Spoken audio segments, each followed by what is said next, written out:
Hi friends. അപ്പോൾ നമ്മൾ ഇന്ന് പഠിക്കാൻ പോകുന്നത് വേറൊന്നുമല്ല, നിങ്ങൾക്ക് എല്ലാവർക്കും അറിയാവുന്നൊരു ഏരിയ അഗ്രികൾച്ചറിൽ തന്നെയാണ്. അഗ്രികൾച്ചറിലെ ലാസ്റ്റ് കുറച്ച് ഏരിയയും കൂടി ഉണ്ട്, അതുകൊണ്ട് കവർ ചെയ്യുമ്പോൾ അഗ്രികൾച്ചർ ഏകദേശം തീരും. ഓക്കെ, അപ്പോൾ നമുക്ക് അറിയാവുന്ന കുറച്ച് കാര്യം, അഗ്രികൾച്ചറും വിമനും തമ്മിലുള്ള കുറച്ച് ലിങ്കാണ് കേട്ടോ.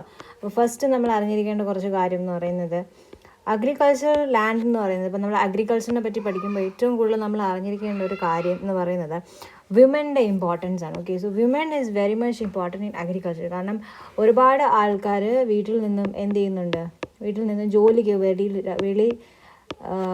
വേറെ സംസ്ഥാനത്ത് പോകുന്നുണ്ട്. അപ്പോൾ അങ്ങനെ സംസ്ഥാനങ്ങളിൽ പോകുമ്പോഴത്തേക്കും വീട്ടിൽ സ്ത്രീകൾ മാത്രമേ ഉണ്ടാവുള്ളൂ. അപ്പോൾ ഈ സ്ത്രീകളായിരിക്കും അവിടുത്തെ കൃഷിയൊക്കെ എന്ത് ചെയ്യുന്നത്, നോക്കി നടത്തുന്നത്. അപ്പോൾ ആ രീതിയിൽ നോക്കുമ്പോൾ സ്ത്രീകൾ ചെയ്യുന്നത് one of the most important things ആണ്. മാത്രമല്ല, സ്ത്രീകൾ എത്ര പെർസെൻറ്റേജ് ഉണ്ടെന്ന് നോക്കുകയാണെങ്കിൽ 75% ഓഫ് ഫീമെയിലാണ് അഗ്രികൾച്ചറിൽ വർക്ക് ചെയ്യുന്നത്. ഓക്കെ, സോ 75% ഓഫ് ഫീമെയിൽ വർക്കേഴ്സാണ് അഗ്രികൾച്ചറിലുള്ളത്. ഓക്കെ, അതിൽ തന്നെ എസ്റ്റിമേറ്റഡ് ആയിട്ട് 20% of the rural household എന്ന് പറയുന്നത് ഫീമെയിൽ ഹെഡഡ് ആണ്. അത് നിങ്ങൾക്ക് അറിയാമായിരിക്കുമല്ലോ. ഓക്കെ, അപ്പോൾ ഫീമെയിൽ ഹെഡഡ് ആണ് 20% ഓഫ് എന്ന്. അപ്പോൾ ഇതിൽ തന്നെ വിമൻ ആണ് ആക്ച്വലി എന്ത് ചെയ്യുന്നത്, women are actually doing farming, they are doing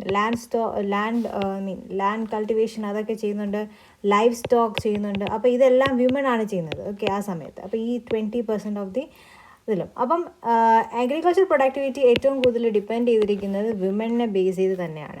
okay, അപ്പോൾ അതാണ് വിമൻ്റെ ഒരു ഹിഡൻ ആയിട്ടുള്ള ഒരു എന്താ പറയുക, hidden influence of women in agriculture, economy etcetera. പക്ഷേ നമ്മൾ ലാൻഡിൻ്റെ ഓണർഷിപ്പ് നോക്കുകയാണെങ്കിൽ 2% പോലും വിമന് ലാൻഡ് ഓണർഷിപ്പ് ഇല്ല. അതായത് മൊത്തം നമ്മൾ 100% എടുത്ത് നോക്കുകയാണെങ്കിൽ അതിൽ 2% പോലും വിമന് ലാൻഡിൽ ഓണർഷിപ്പ് ഇല്ല എന്നുള്ളതാണ് ഒരു വ്യക്തമായ ഒരു എന്താ പറയുക, നേർക്കാഴ്ച എന്ന് വേണമെങ്കിൽ പറയാം. അപ്പോൾ അതുകൊണ്ട് തന്നെ ഇവിടെ ഒരു ഹിഡൻ ആയിട്ടൊരു സമീന്ദാരി സിസ്റ്റം നമുക്ക് കാണാൻ പറ്റും അല്ലേ. കാരണം വിമനാണ് ഞാൻ പറഞ്ഞ പോലെ എന്ത് ചെയ്യുന്നത്, ഈ അഗ്രികൾച്ചർ ലാൻഡിൽ കൃഷി ചെയ്യുന്നതും അതിൻ്റെ കാര്യങ്ങളെല്ലാം നോക്കി നടന്നത്. പക്ഷേ അതിൻ്റെ ഒരു തരി പോലും ഓണർഷിപ്പ് വിമനില്ല. So there is a hidden zamindari. Okay, zamindari പണ്ടേ നമ്മൾ എന്ത് ചെയ്തു, അബോളിഷ് ചെയ്തതാണെങ്കിൽ പോലും ഇപ്പോഴും ഒരു എഫിഷ്യൻസിയിലും ഇക്വിറ്റിയിലും ഡിഫറൻസ് ഉണ്ട് എന്നുള്ളതാണ് നമ്മൾ കാണുന്നത്. ഓക്കെ, അപ്പോൾ വിമൻ അതിൻ്റെ അതിൻ്റെ ഓണർ അല്ലെങ്കിൽ പോലും women are doing a lot. Okay, അപ്പം അതാണ് ഇതെല്ലാം മനസ്സിലാക്കേണ്ടത്. ഓക്കെ, മാത്രമല്ല വിമൻ്റെ ആ ഒരു ഇൻഫ്ലുവൻസ് എപ്പോഴും തഴം താഴ്ത്തിയാണ് കാണുന്നത്, നിങ്ങൾക്ക് എല്ലാവർക്കും അറിയാം. അപ്പം ആ ഒരു കൈൻഡ് ഓഫ് അപ്രോച്ചാണ് അഗ്രികൾച്ചറിലും ഇപ്പോഴും കണ്ടുകൊണ്ടിരിക്കുന്നത്. ഓക്കെ, അപ്പോൾ അതാണ് നിങ്ങൾ അറിഞ്ഞിരിക്കേണ്ട ഒന്നാമത്തെ കാര്യം. എന്തുകൊണ്ടാണ് വിമന് ലാൻഡ് ആവശ്യം, വിമൻ ആൻഡ് ലാൻഡ് എങ്ങനെയാണ് കണക്ഷൻ എന്നുള്ളത് നമുക്ക് നോക്കാം. ഒന്നാമത്തെ കാര്യം എന്ന് പറയുന്നത് പോവേർട്ടി.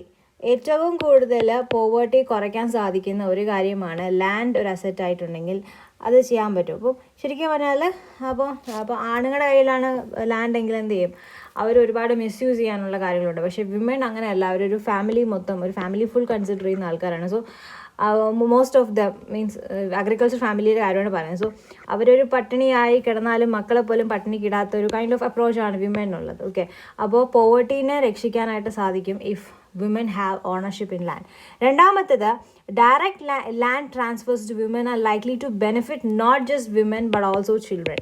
ഞാൻ പറഞ്ഞ ഒരു സ്ത്രീയെ നമ്മൾ സംരക്ഷിക്കുകയാണെങ്കിൽ ഒരു കുടുംബത്തെ ഫുൾ സംരക്ഷിക്കുന്നതിന് ഈക്വലൻ്റ് ആണ്. ഓക്കെ, സ്ത്രീ ഇൻ ദ സെൻസ് ഒരു അമ്മ, വിമൻ, ആ രീതിയിൽ. Okay, so evidence both from India and from many other countries say that women have given basic ആയിട്ടുള്ള കാര്യങ്ങൾ കൊടുത്തു കഴിഞ്ഞാൽ women look after the family. Okay, അപ്പോൾ ഒരു ലാൻഡിൻ്റെ ഒരു ഓണർഷിപ്പും കൂടെ അവർക്ക് കിട്ടിക്കഴിഞ്ഞാൽ അവർ കുറച്ചുകൂടി ഹാപ്പി ആവും and they will do a lot, more than lot. Okay, so അതാണ് വിമൻ്റെ കാര്യം. പിന്നെയെന്ന് പറയുന്നത് women with assets have greater bargaining power. അപ്പോൾ ഒരു ലാൻഡ് ഉണ്ടെങ്കിൽ അവർക്ക് കുറച്ചുകൂടി എന്ത് ചെയ്യും, അവർക്ക് കുറച്ചുകൂടി പവർ കിട്ടും. So they have A greater bargaining power, they will get A greater bargaining power. അതായത് അവർക്ക് സൊസൈറ്റിയിൽ ഒരു നിലയും വിലയും ഒക്കെ വരും. അയാളുടെ പേരിൽ ഇത്ര വസ്തു എന്ന് പറയുമ്പോൾ, മാത്രമല്ല സ്വന്തം ഭൂമിയിൽ കൃഷി ചെയ്യുമെന്ന് പറയുമ്പോൾ that is all a lot of എന്താ പറയുക, ഇൻറ്റഗ്രിറ്റി. മാത്രമല്ല ഒരുപാട് kind of influence they can put it on women. Okay, അപ്പോൾ അതാണ് മൂന്നാമത്തെ കാര്യം. നാലാമത്തത്, women without independent resources highly vulnerable to poverty. അപ്പോൾ ഇവർ വൾണറബിൾ ടു പോവർട്ടി ആവും. If they don't have that much land അല്ലെങ്കിൽ അസറ്റ് ഇല്ലെങ്കിൽ.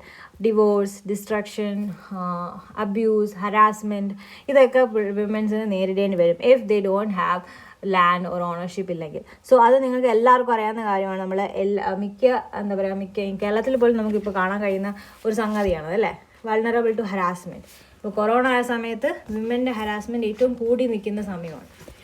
ഓക്കെ, നമ്മൾ വിചാരിക്കും ആണുങ്ങൾ വീട്ടിലല്ലേ ഉള്ളത്, അപ്പോൾ എന്ത് ഹരാസ്മെൻറ്റ്, അല്ലെങ്കിൽ സ്ത്രീകൾ വീട്ടിലല്ലേ ഉള്ളത്, സ്ത്രീകൾ വീട്ടിലിരിക്കുന്നത് സുരക്ഷിതമാണ്. പക്ഷേ വീട്ടിൽ പോലും ഇരിക്കാൻ പറ്റാത്ത അവസ്ഥയുള്ള സ്ത്രീകളുണ്ട്. അപ്പോൾ അവരുടെ അവസ്ഥ ഒന്ന് ആലോചിച്ച് നോക്കുക. ഓക്കെ, സോ അടുത്തത് ടെന്യുവർ സെക്യൂരിറ്റിയാണ്. ഓക്കെ, അവർക്കൊരു ടെന്യുവർ സെക്യൂരിറ്റിയും പിന്നെ ടൈറ്റിൽസ് ഒക്കെ കിട്ടുമ്പോൾ അവർക്കൊരു എംപവർമെൻ്റ് ആണ്. Okay, it's an empowerment, tenure security ഒക്കെയാണ് വിമനും ലാൻഡും തമ്മിലുള്ളത്. പിന്നെ women are better informed than men about traditional seed varieties.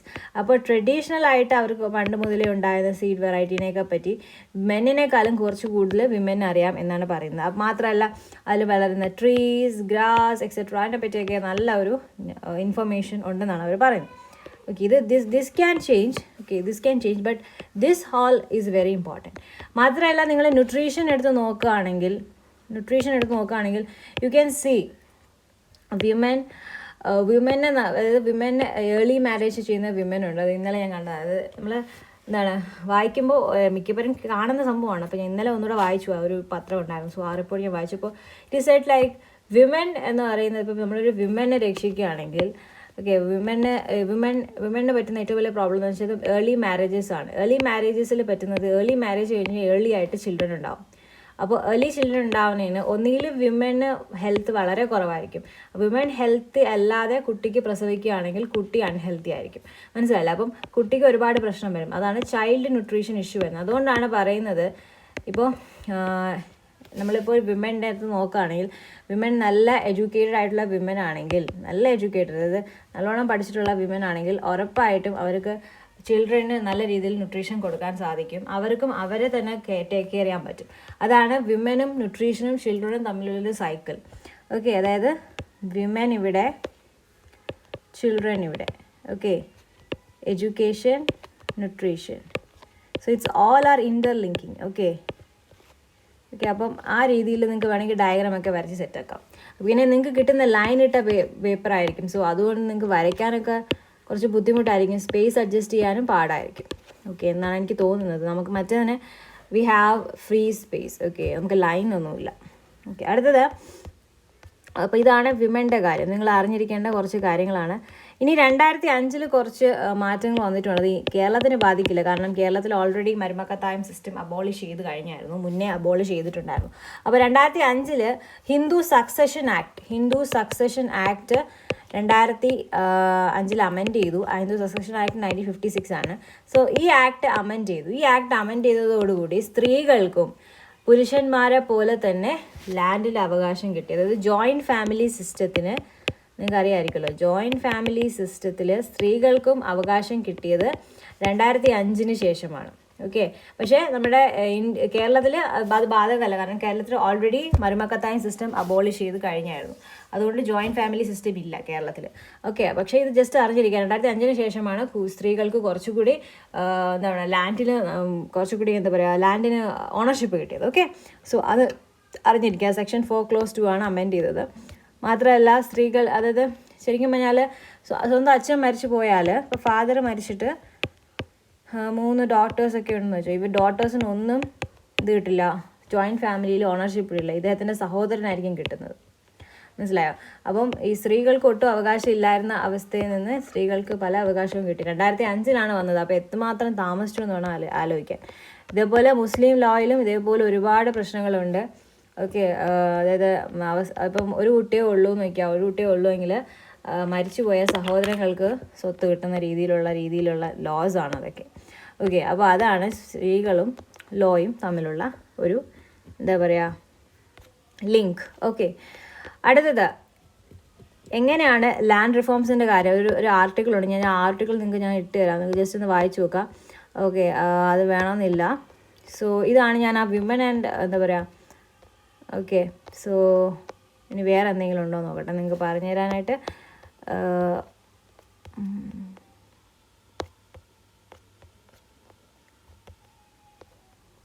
ഇനി നിങ്ങൾ അറിഞ്ഞിരിക്കേണ്ട ഏറ്റവും അവസാനത്തെയും ഏറ്റവും ഇമ്പോർട്ടൻ്റ് ആയിട്ടുള്ള കാര്യമാണ് ലാൻഡ് റെക്കോർഡ്സ് മോഡേണൈസേഷൻ.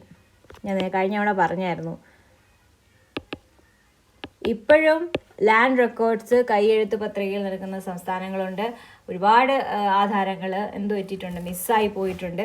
സോ അതൊന്നും വരാതിരിക്കാൻ വേണ്ടിയിട്ടാണ് ആക്ച്വലി ലാൻഡ് റെക്കോർഡ് മോഡേണൈസേഷൻ കൊണ്ടുവരാനായിട്ട് ഗവൺമെൻറ് വിചാരിക്കുന്നത്. ഓക്കെ, സോ നമുക്ക് നോക്കാം എന്തൊക്കെയാണ്.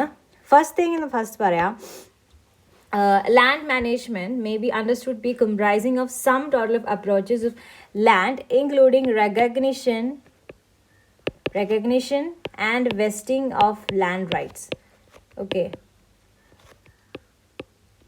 അപ്പോൾ നമ്മൾ ലാൻഡ് ഉണ്ടെന്ന് റെക്കഗ്നൈസ് ചെയ്യണം, അതിന് എന്ത് ചെയ്യണം, ലാൻഡ് റെക്കഗ്നൈസ് ചെയ്യണം, അതിന് നമുക്ക് അവരുടെ ആൾക്കാർക്ക് ലാൻഡ് റൈറ്റ്സ് വെസ്റ്റ് ചെയ്യണം. വെസ്റ്റ് എന്ന് വെച്ചാൽ എന്താണ്, കൊടുക്കുക.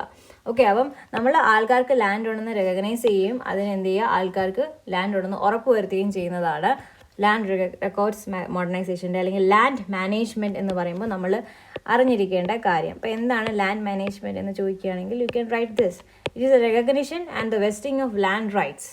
ഓക്കെ, അപ്പം അത് നമ്മൾ മനസ്സിലാക്കി. അടുത്ത് നിങ്ങൾ അറിഞ്ഞിരിക്കേണ്ട കാര്യം, ഇതിൽ എന്തൊക്കെ വരാം, ലാൻഡ് മാനേജ്മെൻറ്റിൽ എന്തൊക്കെ വരാം. Land records creation and management, land records അതിൻ്റെ ക്രിയേഷനും അതിൻ്റെ മാനേജ്മെൻറ്റും. പിന്നെന്താണ്, enforcement of ceiling law, enforcement of ceiling law. പിന്നെന്താണ്, സർപ്ലസ് ലാൻഡ് ഗീവ് അവേ ചെയ്യുന്നത്, പ്രൊട്ടക്ഷൻ ഓഫ് ടെനൻറ്റ്സ്. ഓക്കെ, അപ്പോൾ ഇതൊക്കെയാണ് ഈ ലാൻഡ് മാനേജ്മെൻറ്റിൽ ഏറ്റവും കൂടുതൽ വരുന്നത്. ഓക്കെ, ഇതേപോലെ ഇഷ്ടംപോലെ ഉണ്ട്. അപ്പോൾ ഏറ്റവും ഇമ്പോർട്ടൻ്റ് ആയിട്ടുള്ള കുറച്ച് കാര്യങ്ങൾ പറഞ്ഞു. അപ്പോൾ മാനേജ്മെൻറ്റ് ഓഫ് ലാൻഡ് റെക്കോർഡ്സ് എന്ന് പറയുന്നത് ശരിക്കും one facet of land management ആണ്. ഓക്കെ, അപ്പോൾ അങ്ങനെയാണെങ്കിൽ നമുക്ക് എന്തൊക്കെയാണെന്ന് നോക്കാം. Okay, historically land records management in India was started during the Mughal പീരീഡിലാണ് നമുക്ക് ഫസ്റ്റ് സ്റ്റാർട്ട് ചെയ്തത്.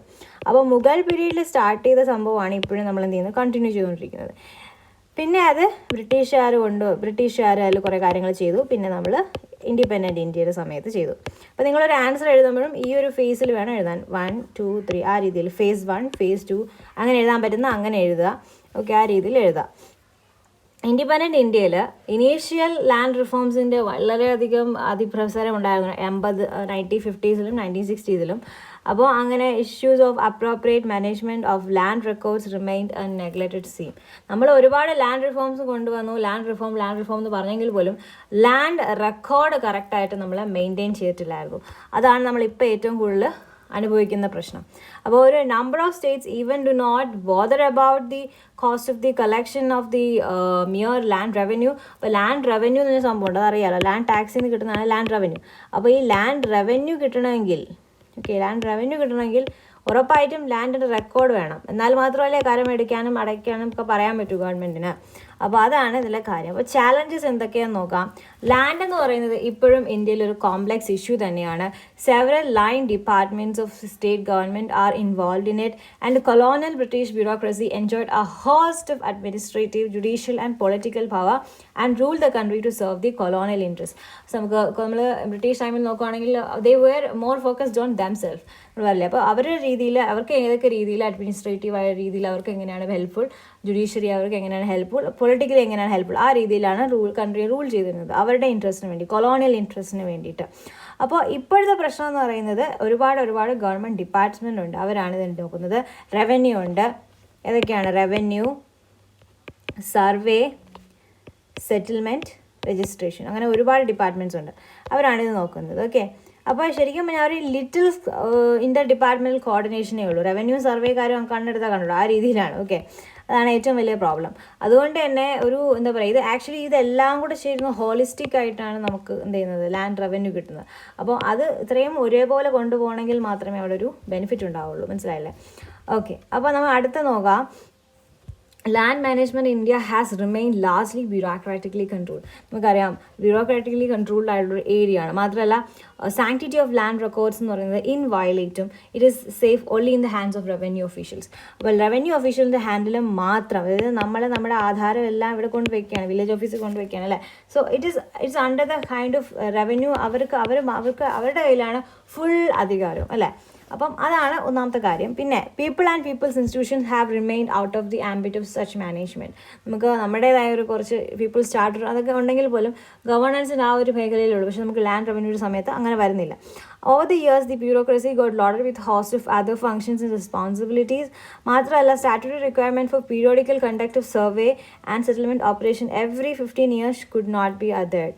ഓക്കെ, അതായത് നമ്മൾ 1947 ശേഷം നമ്മൾ തീരുമാനിച്ചതാണ് 15 വർഷം കൂടുമ്പോൾ ലാൻഡ് സർവേ ചെയ്യും, അത് കറക്റ്റ് രീതിയിൽ റെക്കോർഡ് ചെയ്യും. പക്ഷേ അതൊന്നും കറക്റ്റ് രീതിയിൽ പോകാൻ സാധിച്ചിട്ടില്ല എന്നുള്ളതൊക്കെയാണ് കാര്യം. ഓക്കെ, ഒരു എക്സാമ്പിൾ പറയുകയാണെങ്കിൽ ധാർബാംഗ ആൻഡ് ബഗൽപൂർ.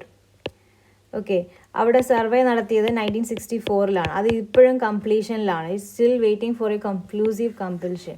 അതായത് ശരിക്കും പറഞ്ഞാൽ അവിടെ 1964 നടത്തിയ സർവേ ഇതുവരെ കംപ്ലീറ്റ് ആയിട്ടില്ല എന്നുള്ളതാണ്. അതേപോലെ എത്ര ഡിസ്ട്രിക്റ്റിൽ നടക്കുന്നില്ല അല്ലേ. അപ്പോൾ ആലോചിച്ച് നോക്കാം. The survey operations are so slow and they become obsolete before the operations are concluded. This is mainly because of the adoption of the conventional method of plain table with triangulation. അവരിപ്പോഴും പഴയ മെത്തേഡാണ് ഉപയോഗിക്കുന്നത്, plane table with triangulation. Okay, അപ്പോൾ ഇങ്ങനെ എഴുതി പോകുന്നതൊക്കെ വളരെ ബുദ്ധിമുട്ടാണ്. ഇപ്പോഴത്തെ സമയത്ത് നമുക്ക് എന്തൊക്കെ ഉപയോഗിക്കാൻ പറ്റും? ഒരുപാട് ടെക്നോളജീസ് ഉണ്ട് അല്ലേ, ഡ്രോൺ ഉണ്ട്. അപ്പോൾ അതൊക്കെ വെച്ച് നമുക്ക് അളക്കാൻ പറ്റും. ഒരുപാട് രീതിയിൽ ലിഡാർ സംവിധാനങ്ങളൊക്കെ ഉണ്ട്. അപ്പോൾ അതൊക്കെ യൂസ് ചെയ്യാൻ പറ്റും എന്നുള്ളതാണ് ഇപ്പോഴത്തെ ഒരു ബെനിഫിറ്റ്. അത് നമുക്ക് പിന്നെ പറയാം. അപ്പോൾ പ്ലെയിൻ ടേബിൾ ആൻഡ് ട്രയാങ്കുലേഷൻ മെത്തേഡൊക്കെ വെച്ചിട്ടാണ് ഇവരെന്ത് ചെയ്യുന്നത്, സർവേ എടുക്കുന്നത്. അതുകൊണ്ടാണ് ഇത്രയും ഡിലേ വരുന്നത്. അപ്പോൾ ടൈം കൺസ്യൂമിംഗ് ആണ്, ഔട്ട്ഡേറ്റഡ് ആണ്, ഒരുപാട് മാൻ പവർ വേണം, എക്സ്പെൻസീവ് ആണ്, വൾനറബിൾ ആണ്. ഓക്കെ, കാരണം റെൻറ്റ് സീക്കിംഗ് ബിഹേവിയർ ഉണ്ടല്ലോ ഗവൺമെൻറ്റിൻ്റെ, അതനുസരിച്ചിട്ട് കുറച്ച് വൾനറബിൾ ആണ്, കുറച്ച് ബ്രൈബറി ഒക്കെ നടക്കുന്ന ഏരിയ ആണ്. അപ്പോൾ due to continued handle for day to day administration, a good part of records, however it existed, has crumbled and eventually become unavailable. ഞാൻ നേരത്തെ പറഞ്ഞ പോലെ തന്നെ ഒരുപാട് സംഭവങ്ങൾ, ഒരുപാട് ആധാരങ്ങൾ കാണാതാവുകയും ഒരുപാട് കറക്റ്റായിട്ട് സർവേ നടത്താതെയും ഒക്കെ ഇരുന്നു. അവസാനം ഒരുപാട് സംഭവം നമുക്ക് കിട്ടാതെ. No efforts have been made to conduct resurvey നടത്താനായിട്ട് ഒരു എഫേർട്ട് നടക്കുന്നില്ല. കറക്റ്റായിട്ട് അപ് ടു ഡേറ്റ് ലാൻഡായിട്ട് കറക്റ്റ് അളക്കുന്നില്ല. അതൊക്കെയാണ് ഏറ്റവും വലിയ പ്രശ്നം. മാത്രമല്ല, എന്താ പറയുക, ഗ്രാസ് റൂട്ട് റവന്യൂ ഒഫീഷ്യൽസ് ഉണ്ട്. ആരൊക്കെയാണ്? Patwaris, village officers, Mandal officers, revenue inspectors. ഇവരൊക്കെ എന്ത് ചെയ്യും? അവർ റൂറൽ ഏരിയയിൽ നിന്ന് വിഡ്രോ ചെയ്തിട്ട് അവർ അർബൻ ഏരിയയിലേക്ക് ഫോക്കസ് ചെയ്യുന്നുണ്ട്. അപ്പോൾ അങ്ങനെ വരുമ്പോൾ ശരിക്കുമുള്ള ആവശ്യമുള്ള സ്ഥലത്തേക്ക് കിട്ടാതെ വരുമ്പോൾ എന്താണ്, ഓഫീഷ്യൽസ് ഇല്ലാതായിരിക്കും അല്ലേ. അപ്പം റൂറൽ ഫോക്സിന്, റൂറൽ ആയിട്ടുള്ള ആൾക്കാർക്ക് എന്ത് കിട്ടില്ല? ദേ ഡോണ്ട്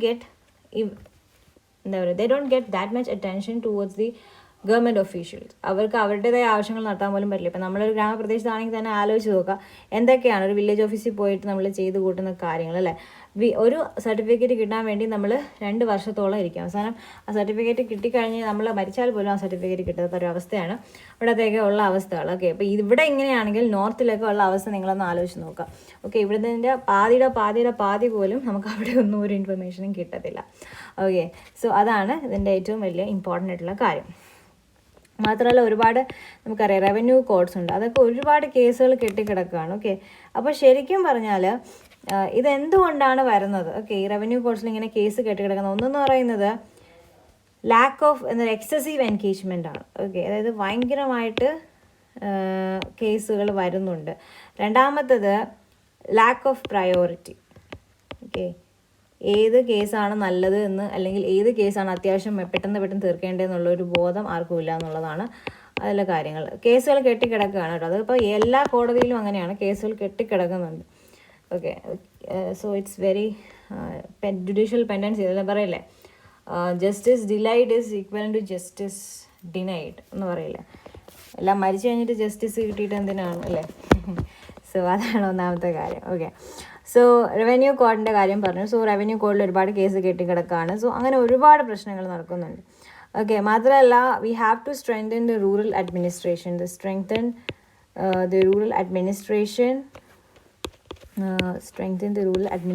ചെയ്യണം. അതുപോലെ തന്നെ നമ്മൾ വേറെ എന്താ ചെയ്യേണ്ടത്? Strengthen rural administration. അതുപോലെ അപ്ഡേറ്റിംഗ് ഓഫ് ലാൻഡ് റെക്കോർഡ്സ്. ഇതൊക്കെ വളരെയധികം ആവശ്യമുള്ള കാര്യമാണ് കേട്ടോ. ഓക്കെ, ആ രീതിയിൽ ചെയ്യണം. അപ്പോൾ ലാൻഡ് റെക്കോർഡ്സ് കമ്പ്യൂട്ടറൈസേഷൻ 1988-89 ചെയ്തിട്ടുണ്ട് കേട്ടോ, കമ്പ്യൂട്ടറൈസേഷൻ ഓഫ് ലാൻഡ് റെക്കോർഡ്സ്. അപ്പോൾ അതുവഴി എന്ത് ചെയ്യാം, നമുക്ക് ഞാൻ നേരത്തെ പറഞ്ഞ പോലെ ഓൺലൈനായിട്ട് കമ്പ്യൂട്ടറൈസേഷൻ ഓഫ് ലാൻഡ് റെക്കോർഡ്സ് ഓൺലൈനായിട്ട് നമുക്ക് ചെയ്യാൻ പറ്റും കേട്ടോ. കമ്പ്യൂട്ടറൈസേഷൻ ആണേ, ഞാൻ എഴുതുന്നത് നിങ്ങൾക്ക് മനസ്സിലാവുന്നില്ലായിരിക്കും, എന്നാലും എൻ്റെ പ്രൊണൗൺസിയേഷൻ കേട്ട് നിങ്ങൾക്ക് മനസ്സിലാവുമെന്ന് ഉദ്ദേശിക്കുന്നു. കമ്പ്യൂട്ടറൈസേഷൻ. ഓക്കെ, അപ്പോൾ കമ്പ്യൂട്ടറൈസേഷൻ ഓഫ് ലാൻഡ് റെക്കോർഡ്സ് 1988-89 നടന്നത്. അപ്പോൾ കമ്പ്യൂട്ടറൈസേഷൻ ഒരു രീതിയിൽ കൊണ്ടുപോയെങ്കിൽ തന്നെ പക്ഷേ ഒരുപാട് സ്റ്റേറ്റ്സ് ഇപ്പോഴും അതിൻ്റെ പിന്നിൽ നിൽക്കുകയാണ്. Okay, like Karnataka, Tamil Nadu, Gujarat, Goa, Andhra Pradesh. Okay, അത് അവർ ശരിക്കും പറഞ്ഞാൽ ഒരുപാട് എന്താ പറയുക, ഇവർ നല്ല രീതിയിൽ ലാൻഡ് റെക്കോർഡ്സ് മെയിൻറ്റെയിൻ ചെയ്യുന്നുണ്ട്, കമ്പ്യൂട്ടറൈസ് ചെയ്തിട്ടുണ്ട്. ചിലതിനെ പറ്റി നല്ല രീതിയിൽ പറയുന്നുണ്ട്. ഓക്കെ, ചില സ്റ്റേറ്റിൽ ഇപ്പോഴും കമ്പ്യൂട്ടറൈസേഷൻ വന്നിട്ടില്ല. എന്താണ് കമ്പ്യൂട്ടറൈസേഷൻ പോലും അവർക്ക് അറിയാത്ത ഏരിയയിലാണ് നിൽക്കുന്നത്. ഓക്കെ, അപ്പോൾ നമുക്കറിയാവുന്ന 2 കാര്യങ്ങൾ എന്ന് വെച്ചാൽ 2 ഷോർട്ട് കമ്മിങ്സ് ഉണ്ടായിരുന്നു. 2 പ്രോഗ്രാംസ് മുന്നേ ഉണ്ടായിരുന്നു. ഒന്നെന്ന് പറയുന്നത് NRLMP. ഓക്കെ, NRLMP എന്ന് പറയുന്നത് national land record management program. അപ്പോൾ ഈ പ്രോഗ്രാമിൻ്റെ ബേസ് എന്ന് പറയുന്നത് ഇറ്റ്സ് എ മേജർ ഗവേണൻസ് ഇനീഷ്യേറ്റീവാണ്. Okay, governance initiative. അപ്പോൾ ഗവേണൻസ് ഇനീഷ്യേറ്റീവ് വഴി കമ്പ്യൂട്ടറൈസേഷൻ, അപ്ഡേഷൻ, മെയിൻ്റനൻസ് ഏതൊക്കെയാണ്? Computerization, updation, maintenance. Okay, maintenance. So one second. Maintenance. So ഇത് എത്രയാണ് അതിൽ ഉദ്ദേശിക്കുന്നത്?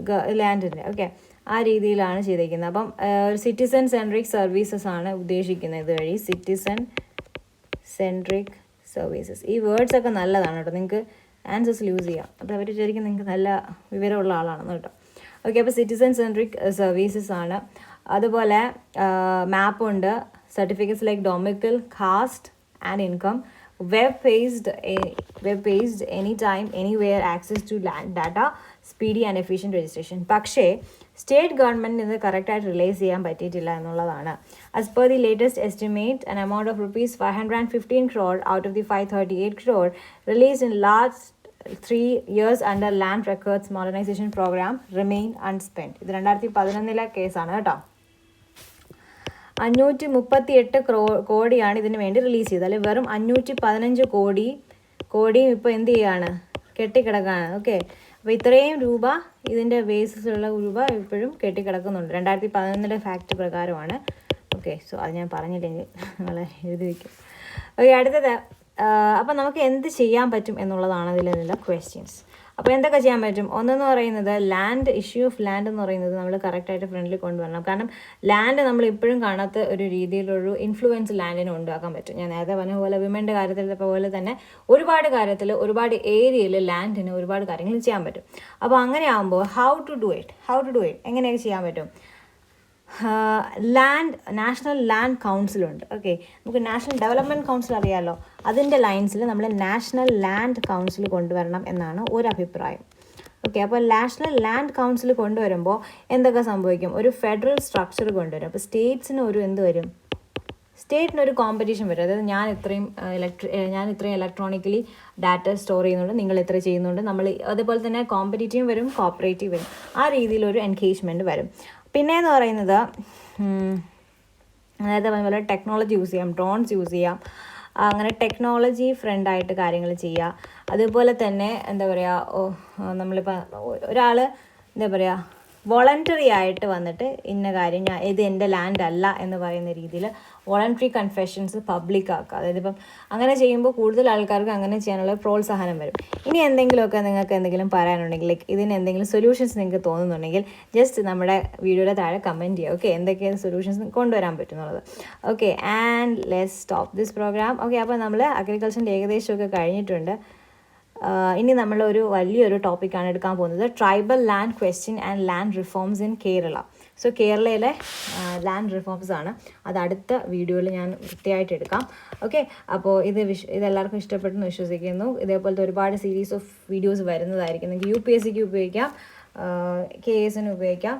KSന് പഠിച്ചവർ, KS ലിസ്റ്റിലില്ലാത്തവരൊക്കെ എന്ത് ചെയ്യുക? UPSCക്ക് വേണ്ടി പഠിക്കുക. എന്തായാലും നിങ്ങൾ KSന് പഠിച്ചതാണ്, അതിൻ്റെ ഉപയോഗം ഉറപ്പായിട്ടും UPSCക്ക് ഉണ്ടായിരിക്കും, ഉറപ്പാണ്. കാരണം UPSC is far level playing എക്സാമിനേഷനാണ്. നിങ്ങൾ KSന് പഠിച്ചതിൻ്റെ പാതി എഫേർട്ട് കൊടുത്താൽ മതി, UPSC ക്ലിയർ ചെയ്യും. Okay, so but you have to be very consistent. Daily ഒരു 6 മണിക്കൂറെങ്കിലും പഠിക്കുക, കിട്ടുന്ന സമയമൊക്കെ പഠിക്കുക. പഠിക്കാൻ പറ്റാത്ത സമയം ആലോചിക്കുക, നിങ്ങൾ പഠിച്ച സംഭവത്തെ പറ്റി ആലോചിക്കുക, അതിൻ്റെ ഇൻഫർമേഷൻ കളക്ട് ചെയ്യുക, ഒപ്പീനിയൻ കളക്ട് ചെയ്യുക. And B so kind, be happy, and never ever be sad for the lost opportunities. You have never lost opportunities, you just found new opportunities. Okay, so be happy.